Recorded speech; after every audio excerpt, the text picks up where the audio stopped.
ہمارے ساتھ موجود ہیں ارشد شریف صاحب، سینئر اینکر پرسن ہیں، ان سے مزید بات کرتے ہیں۔ السلام علیکم ارشد شریف صاحب۔ وعلیکم السلام۔ ارشد شریف صاحب، 2007 میں محترمہ بے نظیر بھٹو کا جب شہادت ہوئی تھی تو اس وقت بھی یہ کہا جا رہا تھا کہ آصفہ ریزمبل کرتی ہیں بی بی کو، اور لوگ بڑی عقیدت اور محبت کرتے تھے۔ آج ان کا پولیٹیکل کریئر لانچ کر رہا ہے، کس طرح سے دیکھتے ہیں آپ سچویشن کو؟ دیکھیں، آپ نے جو ریزمبلنس ڈرا کی ہے پاکستان پیپلز پارٹی کے اکثر چالے،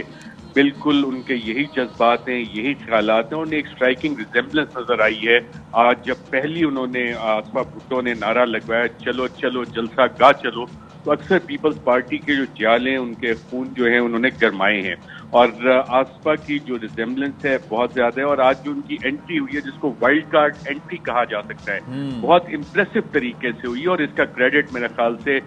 چیف منسٹر پنجاب عثمان بزدار صاحب کو جاتا ہے، وزیر اعظم عمران خان صاحب کے ان مشیران کو جاتا ہے، اور ان لوگوں کو جاتا ہے جنہوں نے کہا تھا یہ جلسہ نہیں ہو سکتا۔ اور گاڑی میں جو انہوں نے وکٹری سائن آصفہ بھٹو نے بنایا تھا، وہ وکٹری سائن ان کے پولیٹیکل کیریئر کی لانچ کے لیے ایک تاریخی سائن بن جائے گا، جو کہ ریزسٹنس کا سمبل ہوگا کہ بیریئرز انہوں نے تمام گرا دیے، جتنی رکاوٹیں تھیں وہ گرا دی گئیں۔ اور یہ سب کچھ کب ہوا؟ یہ سب کچھ اس دن ہوا جو کہ پاکستان پیپلز پارٹی کا فاؤنڈیشن ڈے ہے، اور ملتان سے یہ موومنٹ لانچ ہو رہی ہے دوبارہ سے۔ تو کیا اب اس میں بڑا سوال یہ ہے کہ آصفہ پاکستان پیپلز پارٹی جو کہ پنجاب میں کافی سارا گراؤنڈ اس نے لوز کیا تھا، ملتان کے اس جلسے سے دوبارہ اٹھا سکیں گی؟ تقریر ان کی کس چیز پہ فوکس ہوگی؟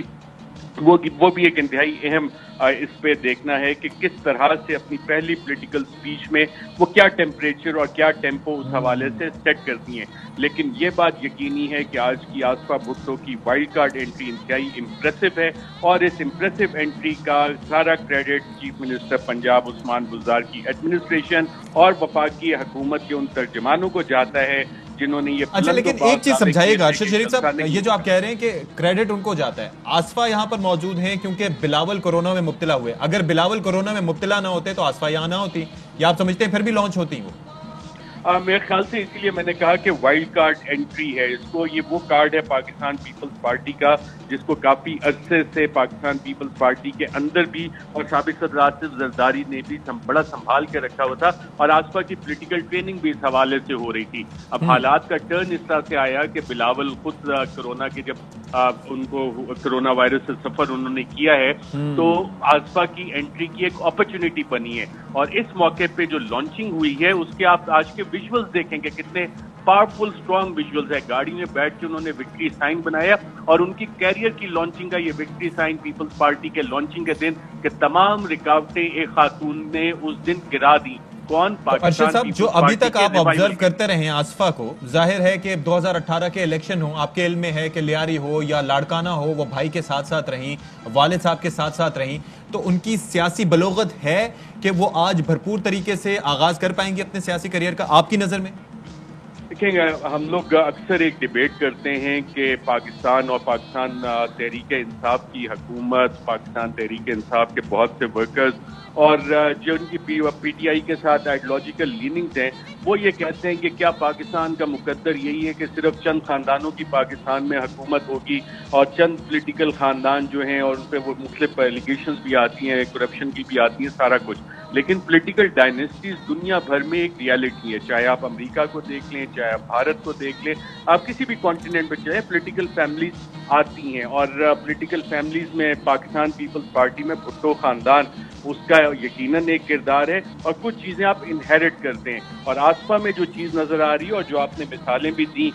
کہ 2018 میں وہ سیکنڈ فڈل پلے کر رہی تھی اپنے بھائی اور والد صاحب کے ساتھ، لیکن اس سارے دور میں جتنی چیزیں وہ آبزرو کر رہی تھیں، وہ ساری چیزیں اب اس کا اظہار کس طرح سے ہوتا ہے اس کا وقت آ گیا ہے۔ آج صرف جب انہوں نے ایک نعرہ لگایا کہ جلسہ گاہ کی طرف چلو، جس پیشن کے ساتھ وہ نعرہ آصفہ بھٹو نے لگایا، جس انداز سے وہ لگایا، اس میں سے بہت سے لوگوں کو آج ایک ایمرج کرتا ہوا نیا لیڈر پاکستان پیپلز پارٹی کا نظر آیا ہے، جو کہ زیادہ امپریسو اور شاید بلاول بھٹو نے بطور چیئرمین پاکستان پیپلز پارٹی جو اس وقت صورتحال ہے، سیاسی صورتحال ہے، اس ساری چیز کو دیکھتے ہوئے اپنی بہن کو خود کہا ہوگا کہ آپ جائیں آصف زرداری۔ اچھا ایک اور چیز بھی ہے ارشد صاحب، اس پہ بھی روشنی ڈالیے گا۔ آپ سمجھتے ہیں کہ آصفہ بھٹو زرداری اپنی ایک الگ نقطہ نظر رکھتے ہیں اور اپنے بھائی اور والد کو مختلف ایشوز پہ ہم نے دیکھا کہ فالو نہیں کرتی، جیسے کہ ایک معاملہ عرفان اللہ مروت صاحب کا ہے پیپلز پارٹی میں شمولیت کا، جس پہ انہوں نے خاصا سخت ٹویٹ بھی کیا تھا۔ امداد پتافی صاحب کا معاملہ آپ کے سامنے ہے، جب نصرت سحر عباسی صاحبہ سے انہوں نے بد کلامی کی تھی،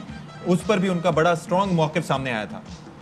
جی بالکل، ابھی کیونکہ را انٹری ہے، وائلڈ کارڈ انٹری آصفہ کی، شی کین افورڈ کہ یہ پرنسپل سٹینڈ جو ہے ان پہ اس طرح کا سٹینڈ لے سکتی ہیں، ہیومن رائٹس کے ایشوز پہ سٹینڈ لے سکتی ہیں۔ اب عملی سیاست کب اوورٹیک کرتی ہے ان آئیڈیلز کو، پریگمیٹک سیاست کب ان آئیڈیلز کو اوورٹیک کرتی ہے، وہ ہم نے ہر سیاستدان کے ساتھ دیکھا ہے۔ ہم نے یہ بھی دیکھا ہے کہ پرائم منسٹر عمران خان صاحب اپوزیشن میں بہت اچھی باتیں کرتے تھے، لیکن حکومت میں آنے کے بعد جتنے مسائل ہوتے ہیں اس کے بعد انہیں اپنی پوزیشن ری ایڈجسٹ کرنا پڑتی ہے، اور جس کو کہ یو ٹرن کہتے ہیں۔ اور یعنی کہ آپ کہہ رہے ہیں کہ سسٹم کا حصہ بننے کے بعد پھر وہ کام کرنا بڑا مشکل ہو جاتا ہے۔ ارشد صاحب جی دوبارہ بتائیے گا اشفاق۔ میں عرض کر رہا تھا کہ آپ یہ کہنا چاہ رہے ہیں کہ سسٹم کا حصہ بننے کے بعد پھر وہ ساری باتیں کرنا مشکل ہو جاتا ہے جو آپ پہلے کر سکتے ہیں۔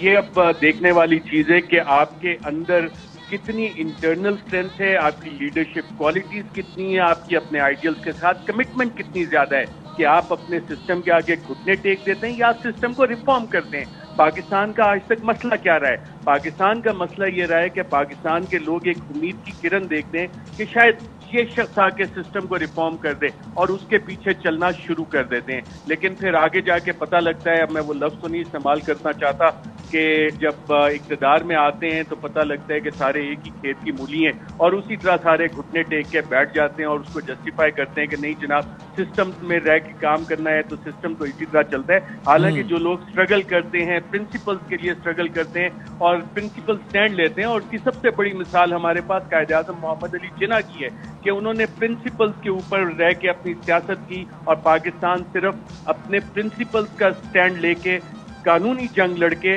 حاصل کیا تھا۔ قائد اعظم محمد علی جناح نے صرف ایک چیز تھی کہ وہ اپنے جو آئیڈیل تھا اس خواب سے انہوں نے قدم پیچھے نہیں ہٹائے۔ ہمارے لوگ اقتدار میں آ کے ان چیزوں کو چھوڑ جاتے ہیں جو عوام سے وعدے کیے ہوتے ہیں، اس کو بھول جاتے ہیں، اور عوام بیچاری ہماری انہی امید کی کرن ڈھونڈ رہی ہوتی ہے، کہاں سے وہ امید کی کرن ملے گی۔ جی ٹھیک ہے، بہت شکریہ آپ کا ارشد شریف صاحب، آپ ہمارے ساتھ موجود